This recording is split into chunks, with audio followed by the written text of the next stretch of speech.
So, good evening, everyone. This is Mithun, and I welcome you all on the window of MV EduNet Education for Education. आज हम discuss करने वाले हैं deficiency diseases. कल हमने EVS paper 1 CTET का nutrition food and nutrition वाला topic chapter cover किया था, जिसमें डेफिशिएंसी डिजीज वाला टॉपिक जो था वो रह गया था या उसको हम कवर नहीं कर पाए थे। तो आज उसको हम कवर कर रहे हैं। तो चलिए शुरू करते हैं। सबसे पहले समझ लेते हैं कि डेफिशिएंसी डिजीजेस क्या होते हैं। डेफिशिएंसी का सीधा अर्थ है किसी तरह की कमी। अब कमी किस में होगी? हम जो भी इनटेक करते हैं, जो भी न्यूट्रिएंट्स बाहर से लेते हैं, हमारी बॉडी की दरकार के अनुसार, ज़रूरत के अनुसार, उसमें अगर किसी प्रकार की कमी होती है, तो उसे हम बोलते हैं डेफिशिएंसी। और इस कमी की वजह से जो बीमारियां होती हैं, उसे हम कहते हैं deficiency diseases. Diseases that are caused by the lack of some particular nutrient in a person's diet are called deficiency diseases. तो किसी व्यक्ति के जो डाइट है, जो डेली आहार है या जो उसका न्यूट्रिशन है, उसमें किसी भी एक कंटेंट का, किसी भी एक न्यूट्रिएंट की कमी या एक से ज़्यादा न्यूट्रिएंट की कमी की वजह से किसी प्रकार की बीमारी जब होती है, तो उसे हम बोलते हैं डेफिशिएंसी डिजीजेस। आगे बढ़ते हैं। Deficiency diseases are the diseases in human that are directly or indirectly caused by a lack of essential nutrients in the diet. तो सीधे डायरेक्टली या सीधे तौर पर या इनडायरेक्टली भी, मतलब डायरेक्टली ना हो किसी पर्टिकुलर न्यूट्रिएंट से जुड़ा हुआ, लेकिन उस पर्टिकुलर न्यूट्रिएंट का बॉडी में मेटाबॉलिज्म के थ्रू किसी और पर्टिकुलर कंपोनेंट में कन्वर्ट होकर बॉडी को सपोर्ट करने का रीज़न हो सकता है। तो डायरेक्टली भी हो सकता है, इनडायरेक्टली भी किसी न्यूट्रिएंट की कमी से अगर कोई बीमारी होती है तो उसे डेफिशिएंसी डिजीज हम कहते हैं। Deficiency diseases are commonly associated with chronic malnutrition.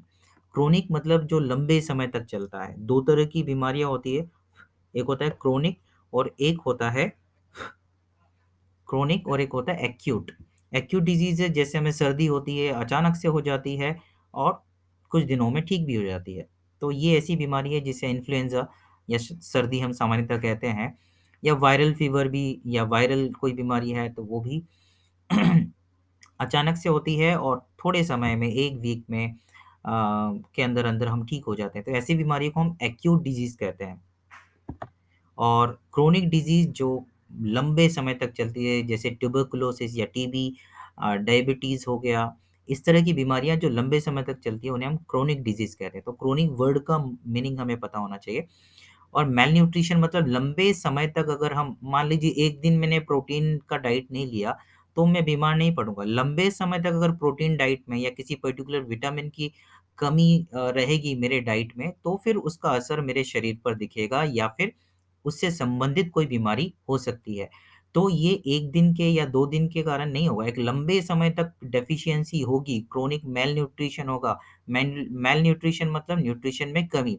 तो लगातार न्यूट्रिशन में कमी होगी, पर्टिकुलर न्यूट्रिएंट्स इनटेक नहीं किए जाएँगे लंबे समय तक, तब हम डेफिशिएंसी डिजीज से पीड़ित होंगे। Additionally conditions such as obesity from overeating can also cause or contribute to serious health problems. तो excessive intake of some nutrients can also acute poisoning.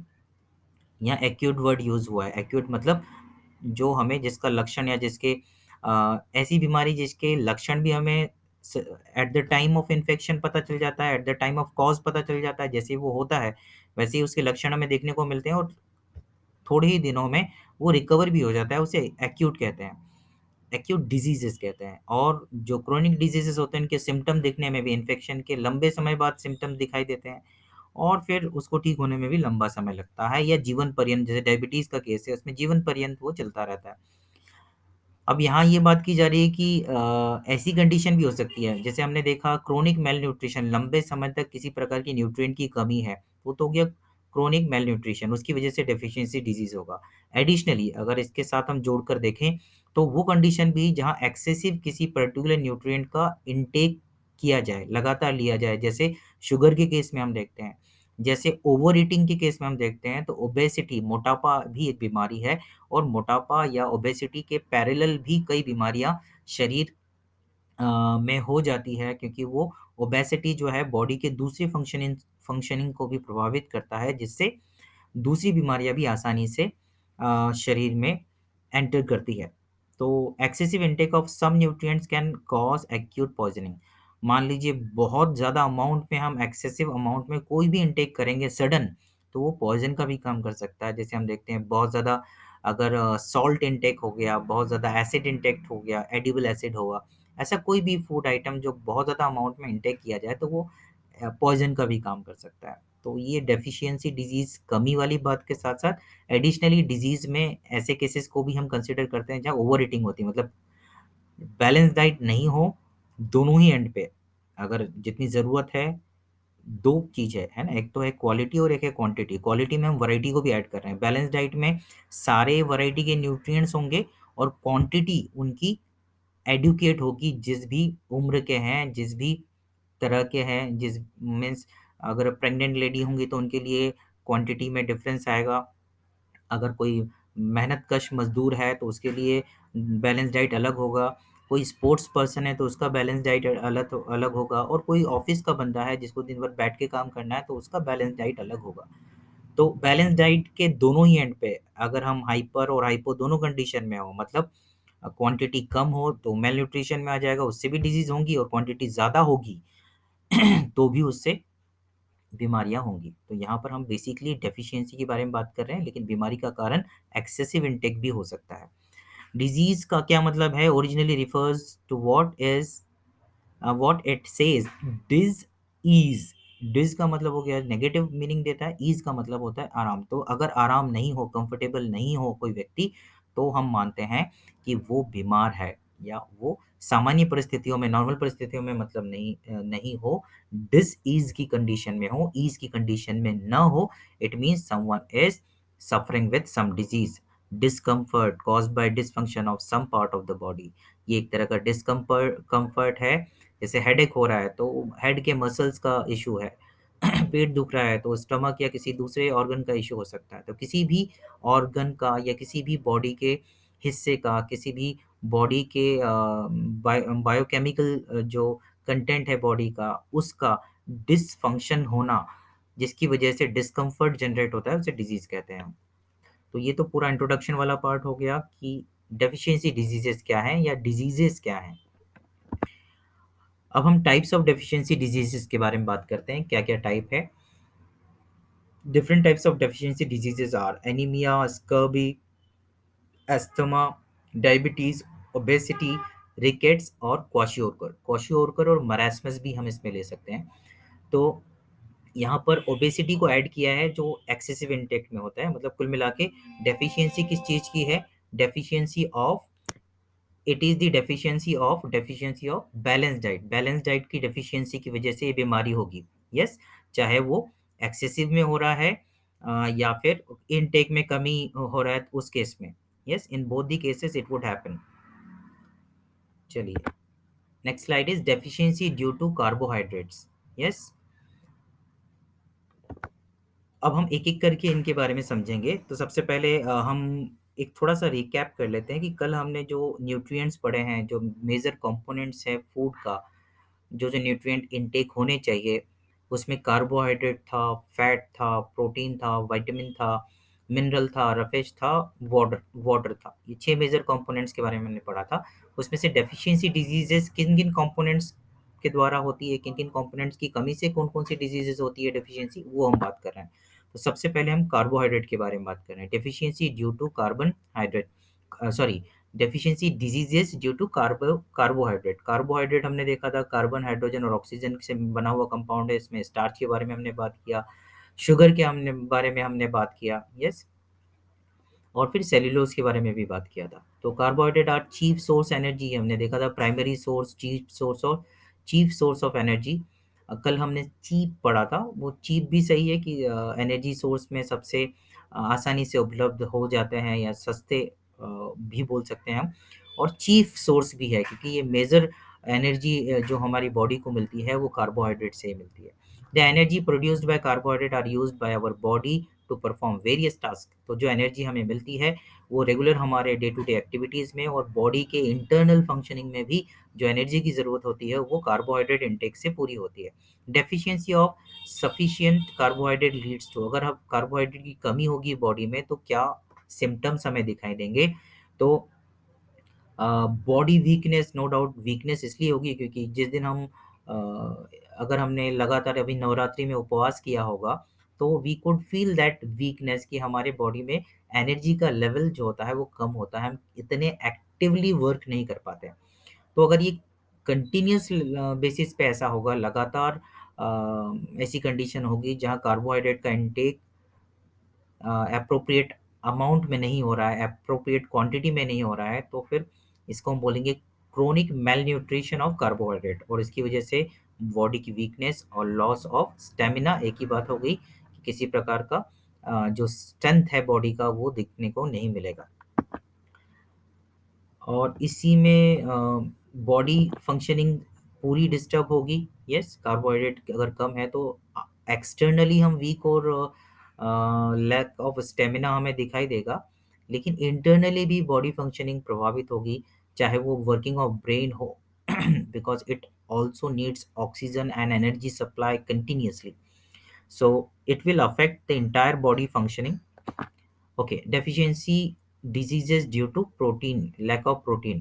Yes, protein deficiency से होने वाले बीमारियां, तो majorly protein our body building food, ये हम बात कर चुके हैं कल भी। They can cause serious diseases like kwashiorkor and marasmus to small children. If sufficient protein are not given to them, this is the reason why small children are advised to take protein rich diet. हम इसीलिए भी कहते हैं कि बच्चों को milk पीना चाहिए या प्रोटीन रिच डाइट उनका होना चाहिए, या मदर जो है उनको लगातार मदर का मिल्क मिलना चाहिए अप टू एन एज, जब तक उसे ज़रूरत है तब तक तो मदर का मिल्क से अच्छा कोई ऑप्शन है ही नहीं। अगर हम एग्जांपल देखें तो milk, pulses, egg, meat, fish, ये सारे जो major protein source food items हैं उनके बारे में बताया गया है, जिनके प्रॉपर इंटेक से इस डेफिशिएंसी से बचा जा सकता है, मतलब क्वाशियोरकर और मरासमस से बचा जा सकता है। अब सिम्टम देख लेते हैं क्वाशियोरकर में होता क्या है। ये तो हम समझ गए कि डेफिशिएंसी यहाँ होती है प्रोटीन की। यस, प्रोड्यूसिंग बेली, जैसा हमें इस पिक्चर में भी दिखाई दे रहा है कि बेली जो है स्वेल्ड हो जाती है, ब्राउनिश हेयर, हेयर जो होता है ब्राउनिश हो जाता है, dark and scaly skin, skin काफ़ी डार्क और स्केली मतलब स्केल्स, या अगर हम बहुत ही सामान्य भाषा में बोलें तो स्किन की ऊपर की लेयर जो है वो काफ़ी ड्राई हो जाती है और वो निकलने लगती है। जैसे हम सर्दियों के दिन में हम देखते हैं ड्राई स्किन जैसे हो जाती है, वैसे स्टंट ग्रोथ, ग्रोथ रेस्ट्रिक्टेड हो जाता है, रुक जाता है, अंडरवेट, बॉडी का वेट एज के मुताबिक कम होता है, स्वेलन लेग्स, लेग्स में भी स्वेलिंग देखने को मिलती है, लॉस ऑफ एपेटाइट, भूख नहीं लगती, एनीमिया भी इसके कारण हो सकता है।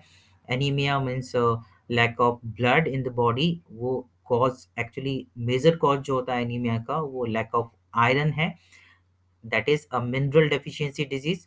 लेकिन प्रोटीन की कमी से भी, क्योंकि iron is not alone the part of blood, proteins are also there. Yes, so anaemia भी इसका क्वाशियोर की वजह से, क्वाशियोरकर की वजह से ब्लड की कमी भी हो सकती है। Mental retardation and reduced resistance, body की बीमारियों के प्रति रेजिस्टेंस है वो भी कम हो जाएगी।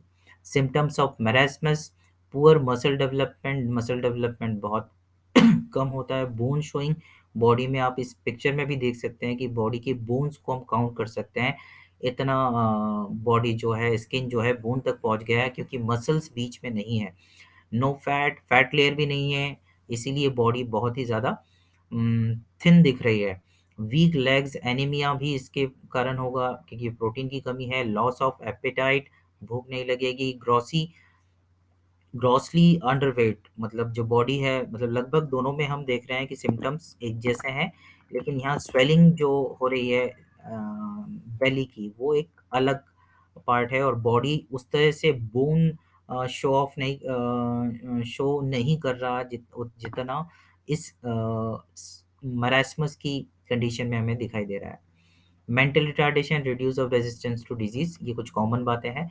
मेजर जो चेंजेस दोनों पिक्चर से हम कलेक्ट कर सकते हैं कि यहाँ बॉडी वेल या हेल्दी दिखाई दे रही है, और साथ में स्वेलन जो बेली है ये मेजर डिफरेंस है, और इधर हम देख रहे हैं तो बोन्स को हम काउंट कर सकते हैं, ऐसी स्थिति है। तो ये 2 मेजर बीमारियां हैं जिनके सिम्टम्स हमने देखे, चाहे वो क्वाशियोरकर हो या मैरास्मस हो।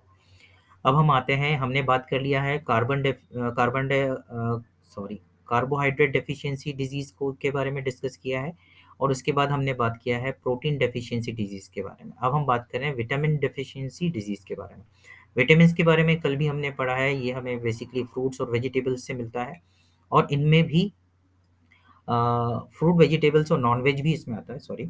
और इनका मेजर रोल जो होता है बॉडी फंक्शनिंग में होता है, हमारी रेजिस्टेंस को बढ़ाता है बीमारियों से, और हमारी आँखें, बोन्स, टीथ, गम्स इनको वेल मेंटेन्ड रखता है। यस, अब इनकी डेफिशिएंसी से होने वाले डिजीज़ेज़ को देख लेते हैं।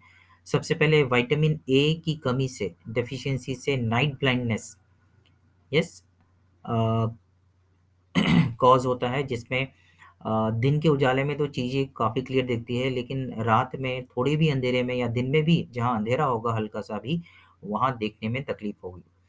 Poor night vision, loss of night vision जिसको हम बोलते हैं अ, न नाइट ब्लाइंडनेस, या रात में साफ दिखाई न देना।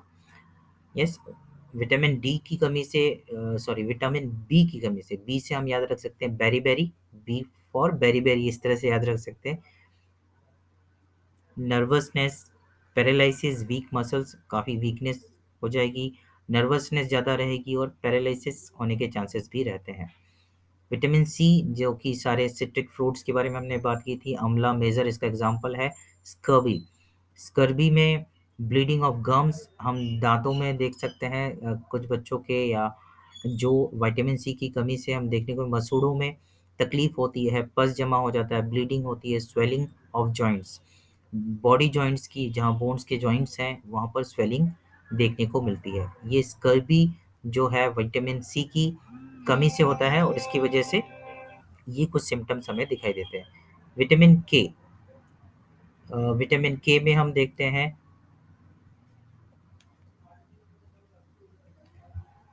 विटामिन के की कमी से हम देखते हैं हेमोरेज के केसेस देखने को मिलते हैं, या इस डिजीज़ को हम देखते हैं। इसका इसमें होता क्या है, विटामिन के जो है ये, आपने अगर प्रोसेस ऑफ ब्लड क्लॉटिंग देखा हो या पढ़ा हो, तो उसमें एक स्टेप आती है जिसमें विटामिन के का इम्पोर्टेंट रोल होता है। तो विटामिन के की कमी से क्लॉटिंग ऑफ ब्लड जो है अफेक्टेड होती है, मतलब जिनमें विटामिन के की कमी होगी उनका कभी भी अगर इंजरी होती है तो ब्लड क्लॉटिंग आसानी से नहीं होती। इसकी वजह से एक्सेसिव ब्लड लॉस हो सकता है इंजरी के समय पर, इसको हेमोरेज कहते हैं। और विटामिन डी बीच में से छूट गया था। कल हमने बात की थी विटामिन डी के लिए जो न्यूट्रिएंट्स हैं वो तो बॉडी को इनटेक करना होगा, लेकिन ये न्यूट्रिएंट्स मिलके विटामिन डी कब बनाएँगे, जब हम एक्सपोज़ होंगे सनलाइट में, या जब बॉडी जाएगी सनलाइट में।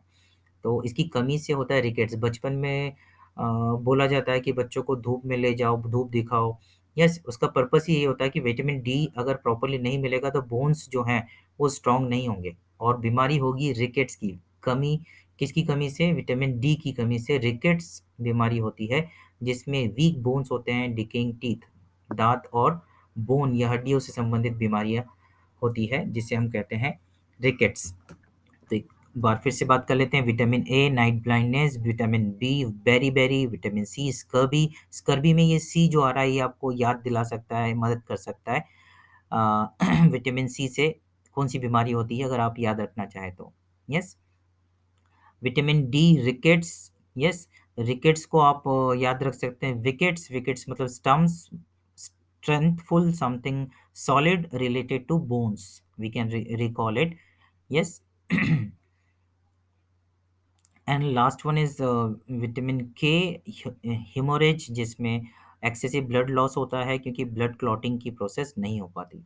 These are some important vitamin deficiency diseases. Now deficiency due to minerals, mineral deficiency diseases के बारे में बात करते हैं। Minerals are required in very small amount but are equally important for proper functioning of our body parts. जैसे कि हमने बात किया था कल आयोडीन के बारे में, आयरन के बारे में। ऐसे मिनरल्स हैं इनकी बहुत कम मात्रा बॉडी को चाहिए, लेकिन मिनरल्स की कम मात्रा चाहिए इसका मतलब ये नहीं कि अगर नहीं होगा तो भी चलेगा। तो they are equally important although they need in a very small amount. जैसे खाने में हम सब कुछ फूड आइटम्स या जो भी इंग्रेडिएंट्स है वो यूज़ करते हैं, नमक बहुत थोड़ी मात्रा में चाहिए होती है, लेकिन उस थोड़ी मात्रा का अपना इम्पोर्टेंस है। अगर नमक नहीं डालेंगे तो फिर वो खाना खाने जैसा ही नहीं लगता। यस, तो क्वांटिटी से फ़र्क नहीं पड़ रहा, उसकी प्रेज़ेंस से फ़र्क पड़ रहा है, वो इक्वली इम्पोर्टेंट है। यस, तो कौन-कौन से ऐसे न्यूट्रिएंट्स हैं, स्पेसिफिकली मिनरल्स हैं जिनकी कमी से कौन-कौन सी बीमारियाँ होती है, डेफिशिएंसी डिज़ीज़ कौन-कौन सी होती है। तो कैल्शियम और फास्फोरस ये दोनों हमें पता है ये बोन से रिलेटेड है। यस, तो दोनों के ही कमी से बोन से रिलेटेड डिजीजेस होंगे, जैसे कैल्शियम की वजह से brittle bones, excessive bleeding, stunt growth. No doubt bones का डेवलपमेंट नहीं होगा तो ग्रोथ भी अफेक्टेड होगा। Phosphorus, bad bones and teeth, body weakness. तो ये दोनों ही कैल्शियम और फास्फोरस बोन से रिलेटेड है। सोडियम की बात करें, dehydration, extreme body weakness. Sodium की कमी से वीकनेस होती है, इसीलिए हम जब गर्मी के दिनों में एग्जॉस्टेड फील करते हैं तो हम नींबू पानी बना के पीते हैं, जिसमें एक्सेसिव अमाउंट में हम एक्सेस में सॉल्ट और शुगर मिक्स करके पीते हैं, जिसमें सोडियम भी होता है, सॉल्ट की बात करें तो। पोटेशियम, मसल्स वीकनेस, यस, मस एंड पैरालिसिस। पोटेशियम का इम्पोर्टेंट रोल है मसल्स के डेवलपमेंट में या मसल्स के स्ट्रेंथ में, और उसकी कमी से मसल्स पर असर पड़ता है, चाहे मसल्स वीकनेस की बात करें या पैरालिसिस की बात करें। आयरन की कमी से अभी हमने बात किया था, एनीमिया जो है आयरन की कमी से होती है। आयोडीन की कमी से ग्वाइटर होता है, जिसे हम घेंगा भी कहते हैं, गलगोटू भी कहते हैं, जिसमें गले में स्वेलिंग आ जाती है। क्यों स्वेलिंग आ जाती है? क्योंकि नेक में हमारे थ्रोट में थायरॉइड ग्लैंड है, थायरॉइड और पैराथायरॉइड दोनों ही वहाँ रहती है। थायरॉइड ग्लैंड जब बॉडी में आयोडीन की कमी होती है, तो ऑटोमेटिकली थायरॉक्सिन हार्मोन की कमी होने लगती है। तो जो ग्लैंड है, वो खुद को एक्सपांड करता है ताकि वो ज़्यादा से ज़्यादा थायरॉक्सिन प्रोड्यूस कर सके, जबकि आयोडीन की कमी की वजह से वो नहीं प्रोड्यूस कर पाता। तो उसकी वजह से स्वेलिंग आ जाती है नेक पर। ये बहुत आसानी से हमें देखने को नहीं मिलता। ये ऐसी कंट्रीज़ में है जहाँ पर आयोडीन का इंटेक बहुत कम है। यस, मैंने तो किसी व्यक्ति को गोइटर से पीड़ित आज तक नहीं देखा, फ़ोटोग्राफ्स वगैरह में देखा, लाइव तो नहीं देखा। क्योंकि ये रेयर डिज़ीज़ेज़ हैं, आयोडीन की डेफ़िशिएंसी बहुत पहले इंडिया में थी, आजकल इसके केसेज़ बहुत ही कम हैं। As far as about me, I have never seen such person, any person who is suffering with goitre. Fluorine की कमी से डेंटल डिके। तो फ्लोरीन एक ऐसा न्यूट्रिएंट है जो डेंटल फंक्शनिंग के लिए या डेंटल के दांतों के प्रॉपर मेंटेनेंस के लिए ज़रूरी है। अगर उसकी कमी होती है तो हमें डेंटल डिके होता है, मतलब दांत में परेशानी होती है। अगर हम हमारी टूथपेस्ट को चेक करेंगे, उसमें जो इंग्रेडिएंट्स रहते हैं उसमें आपको फ्लोरीन मिलेगा, सोडियम मिलेगा। बोले नमक, आपके टूथपेस्ट में नमक है तो वो नमक क्यों चाहिए? Because that is again important for the teeth. Calcium की बात की जाती है, हम एडवर्टाइज़मेंट में देखते हैं, तो कैल्शियम और फास्फोरस ज़रूरी है टीथ और बोन्स के लिए। महिलाओं के लिए दिखाया जाता है कुछ पर्टिकुलर टाइप के ड्रिंक्स आते हैं, हॉर्लिक्स वगैरह, जिसमें बताया जाता है स्पेसिफिकली इस एज की ग्रुप ऑफ वुमेन के लिए, क्योंकि उनको ये पर्टिकुलर न्यूट्रिएंट ज़्यादा चाहिए। तो आयरन डेफिशिएंसी वुमेन में बहुत कॉमन है due to loss of blood during menstruation. तो उनको आयरन बेस्ड फूड ज़्यादा इनटेक करना ही चाहिए। तो ये पर्सन टू पर्सन वेरी करता है, पर्सन की ऑक्यूपेशन कैसी है, उसका हेल्थ स्टेटस क्या है, एज ग्रुप क्या है, उसके बेसिस पे बैलेंस डाइट का जो वैरायटी है वो तो कॉमन रहेगा, लेकिन हर एक न्यूट्रिएंट की क्वांटिटी जो है वो वेरी करेगा पर्सन टू पर्सन। तो stay healthy and thank you. यहाँ स्लाइड खत्म हो रहा है, पर हम एक छोटा सा रिकैप कर लेते हैं।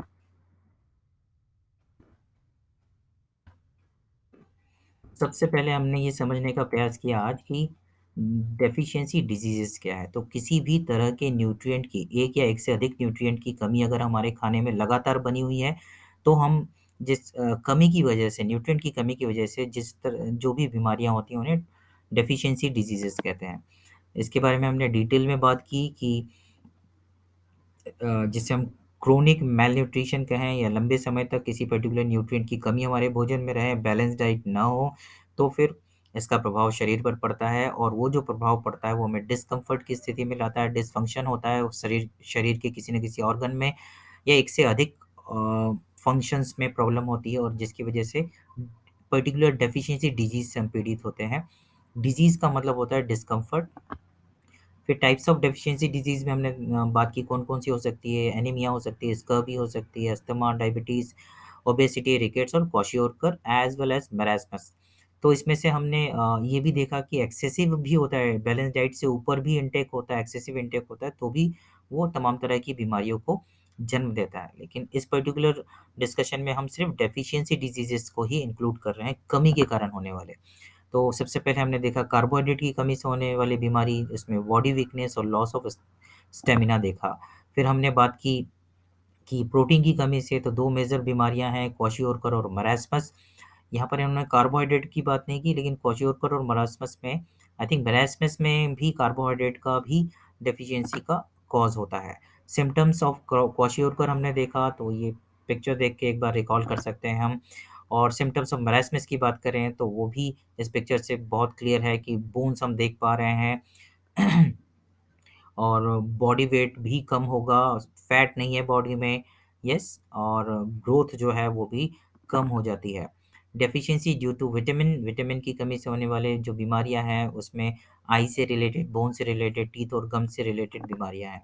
अब कौन-कौन सी डेफिशिएंसी डिजीज़ेज़ हैं जो विटामिन की कमी से होती है, तो विटामिन ए की कमी से नाइट ब्लाइंडनेस, विटामिन बी की कमी से बेरी-बेरी, सी की कमी से स्कर्वी, डी की कमी से रिकेट्स और के की कमी से हेमरेज, ये बीमारियाँ होती हैं और इनके सिम्पटम्स के बारे में हमने डिस्कस किया। फिर मिनरल्स के बारे में हमने बात की जिनकी क्वांटिटी भले ही कम चाहिए, लेकिन इनकी बिल्कुल अगर इनटेक नहीं हो तो इसके कारण भी बीमारियाँ होती हैं।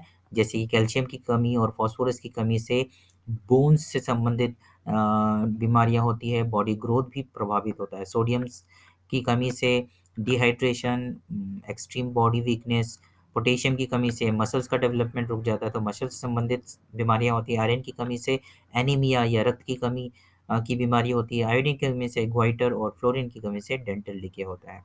तो एक व्यक्तिगत रूप से भी ये अवेयरनेस हमें चाहिए कि हम हर तरह के फूड को इनटेक करें और स्पेसिफिकली इस बात का ध्यान रखें कि हमारी डाइट बैलेंस्ड हो, किसी भी चीज़ का की अधिकता ना हो, किसी भी चीज़ की कमी नहीं हो, हमारे शरीर की ज़रूरत के अनुसार हम हर एक न्यूट्रिएंट का प्रॉपर इनटेक करें और इन तमाम तरीके की बीमारियों से बचें।